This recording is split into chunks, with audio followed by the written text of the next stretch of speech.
ناظرین آداب 21 دسمبر 2025 مطابق 29 جمادی الثانی کے اودھ نامہ وائس ایڈیشن میں آپ کا خیر مقدم ہے۔ آپ سماعت فرمانے جا رہے ہیں اودھ نامہ میں شائع اہم خبروں کے خاصے سے۔ وزیر اعظم نریندر مودی نے ہفتے کے روز ایک پروگرام میں وندے ماترم گیت تخلیق کار بنکم چندر چٹوپادھیائے کو یاد کرتے ہوئے انہیں بنکم بابو کہہ کر مخاطب کیا۔ مسٹر مودی نے شدید دھند کی وجہ سے ہیلی کاپٹر نہ اتر پانے کے باعث کولکاتہ ایئرپورٹ سے فون کے ذریعے ریلی سے خطاب کیا تھا۔ وزیر اعظم نے کہا، جب ملک غلام تھا تو بنکم بابو نے وندے ماترم کے ذریعے آزادی کا منتر دیا تھا۔ آج وندے ماترم وکست بھارت کا منتر ہے۔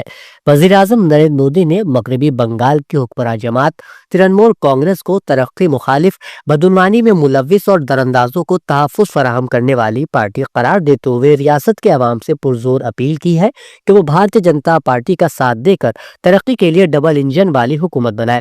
مسٹر مودی ضلع ندیا کے رانا گھاٹ میں مغربی بنگال میں سڑکوں کے رابطے کی سہولیات کی توسیع کے لیے 3200 کروڑ روپے مالیت کے منصوبوں کا افتتاح کرنے اور سنگ بنیاد رکھنے کے بعد ایک جلسہ عام سے ورچوئل وسیلے سے خطاب کر رہے تھے۔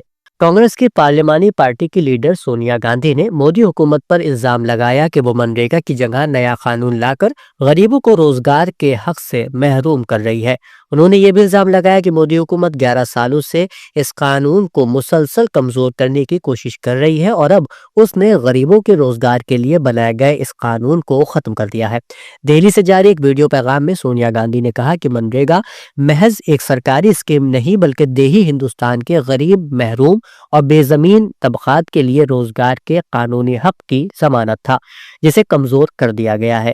انہوں نے کہا کہ گزشتہ 11 برسوں میں موجودہ حکومت نے منریگا کو کمزور کرنے کی مسلسل کوششیں کی، حالانکہ کووڈ کے مشکل دور میں یہی قانون غریب طبقے کے لیے سہارا ثابت ہوا۔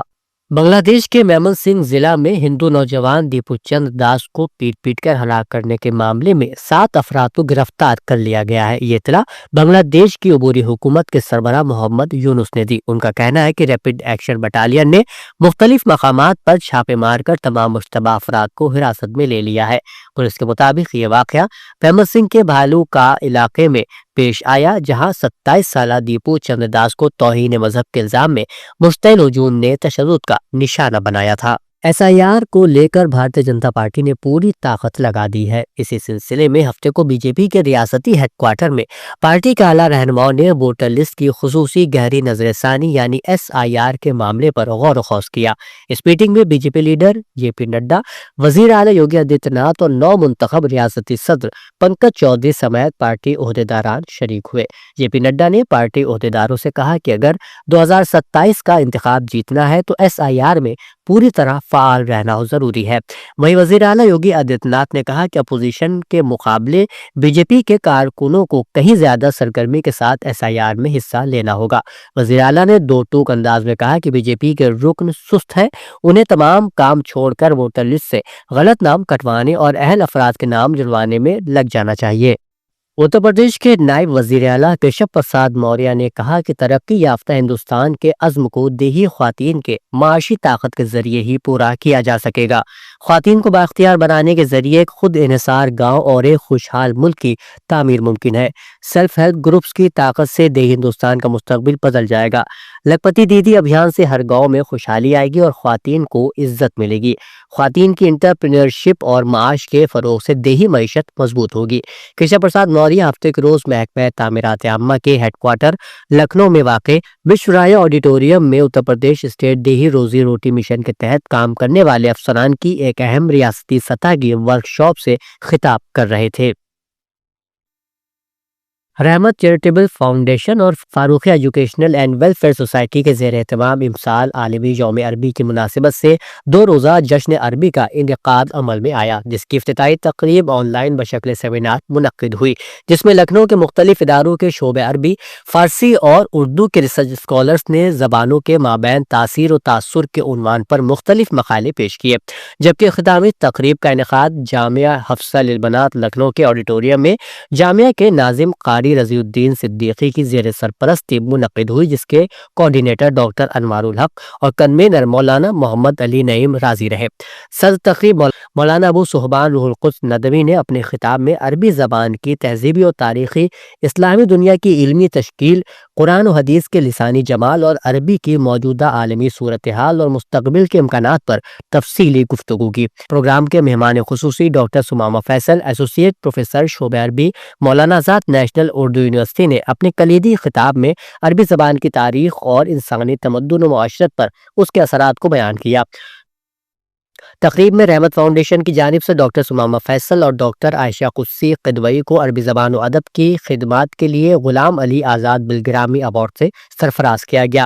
اس شہر کے مختلف تعلیمی اداروں سے وابستہ 20 طلباء و طالبات کو عربی زبان میں امتیازی مقام حاصل کرنے کی بنیاد پر نشان اعزاز سے بھی نوازا گیا۔ مولانا محمد علی نعیم رازی کی نظامت میں منعقدہ تقریب کا افتتاح طالبہ حسن آرا کی تلاوت اور زنیرہ انجم کی نعت سے ہوا۔ ڈاکٹر انوار الحق نے کلمات تشکر ادا کیے۔ اتر پردیش مدرسہ بورڈ نے آن لائن فارم جمع کرانے کی آخری تاریخ 20 سے 26 دسمبر تک بڑھا دی ہے۔ آخری تاریخ میں 6 دن کی توسیع کرتے ہوئے مدرسہ بورڈ نے امیدواروں کو فارم بھرنے اور امتحانی فیس ادا کرنے کا موقع دیا ہے۔ بورڈ کے امتحانات کی فیس 24 دسمبر تک ادا کی جا سکے گی۔ خبرنامہ میں شائع جہانما خبروں کے مطابق اسرائیلی فوج نے غزہ کے مشرقی علاقے میں اسکول کی عمارت میں قائم ایک پناہ گزین کیمپ پر حملہ کیا ہے، جس کے نتیجے میں 6 فلسطینی شہید جبکہ متعدد زخمی ہو گئے ہیں۔ عرب خبر رساں ادارے کی رپورٹ کے مطابق اسرائیلی فوج کی جانب سے جنگ بندی معاہدے کی خلاف ورزی کا سلسلہ بدستور جاری ہے۔ رپورٹ کے مطابق تازہ اسرائیلی حملوں میں اسکول کی عمارت میں قائم ایک پناہ گزین کیمپ کو نشانہ بنایا گیا، جہاں زخمی ہونے والوں میں کئی معصوم بچے بھی شامل ہیں۔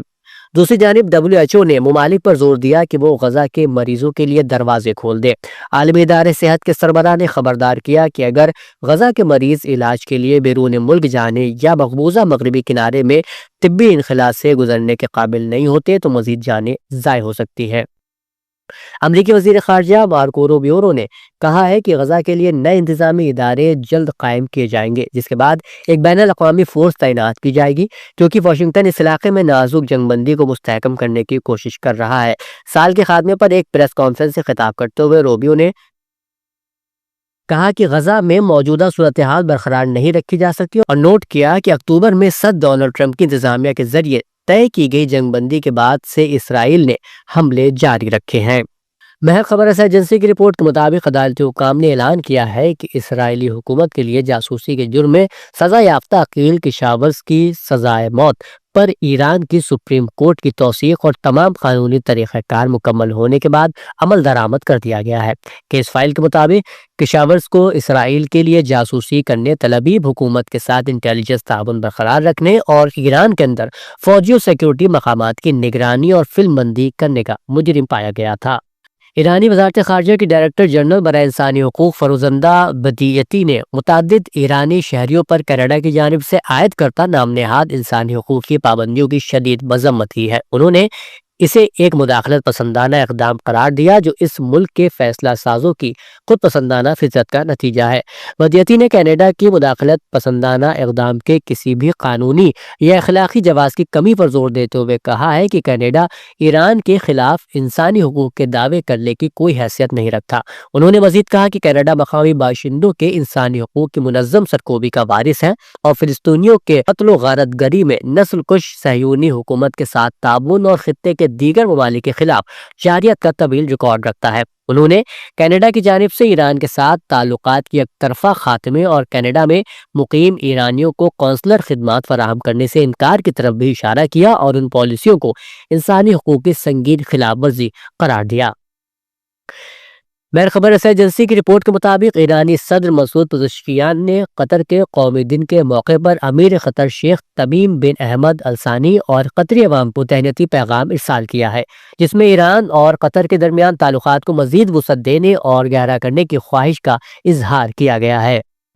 اودنامہ میں شائع مضامین کو مکمل طور پر پڑھنے کے لیے اودنامہ.com پر وزٹ کریں۔